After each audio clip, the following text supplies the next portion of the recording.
இது ஏன் நம்ம பொறுமையாக தெளிவாக சொல்கிறோன்னா பார்க்குற எல்லாருக்கும் புரிஞ்சுக்கிறோம். நான் அது 6 மாதம் வந்து கம்முன்னு இருப்போம்னாங்க, 6 நாள் ஆரம்பிச்சிட்டாங்க அப்படின்னு இப்போ விஜய் அவர்கள் சொன்னாருங்க. ஆமாம். அப்போ இன்னும் கொஞ்ச நாள் விட்டு பார்க்கணுமே அப்படின்னு நினைக்கக்கூடாது சார்.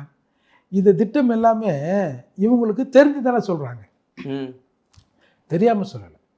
தெரிஞ்சு தான் தமிழ்நாட்டோட நிதிநிலைன்னா மத்திய அரசு எவ்வளோ ஒதுக்குது, நம்ம எவ்வளோ செலவினங்கள், நம்ம எவ்வளோ பட்ஜெட் பற்றாக்குறை, இது எல்லாம் தெரிஞ்சு தான். இப்போ நான் வந்து தமிழ்நாடு அரசு வாங்கியிருக்கிற கடனுக்கு வட்டி கட்டணும். ஆமாம், வெரி சிம்பிள். ஒரு கிரெடிட் கார்டு யூஸ் பண்ணியிருப்போம், இப்படி சொல்கிறேன் இயல்பாக புரியும். ஒரு கிரெடிட் கார்டு யூஸ் பண்ணியிருப்போம், பில்லு ஓவர் ஆகிட்டுருக்கும். அவன் வந்து நச்சிருப்பான், ஒரு இன்ஸ்டால்மெண்ட்டையாவது கட்டியா. ஆமாம், ஃபோன் அடிச்சுட்டே இருப்பான். ஆமாம், ஃபோன் அடிச்சுட்டே இருப்பான். வீட்டில் நாள் வந்துடுவான். மொத்த அமௌண்ட்டு கூட நீ கட்டாத, மொத்த அமௌண்ட்டை கட்டினா அவனுக்கு லாஸு. கிரெடிட் கார்டுக்கு மொத்த அமௌண்ட்டு இந்த மாதம் ஃபுல்லாக யூஸ் பண்ண காசு அந்த சர்டன் பீரியடுக்குள்ளே கட்டினா அவனுக்கு லாஸு. அவன் நீ கொடுக்குற நாடு சும்மா ஒரு டியூ கொடுங்க சார், ஏன் சார் கஷ்டப்படுறீங்க அப்படின்பான்.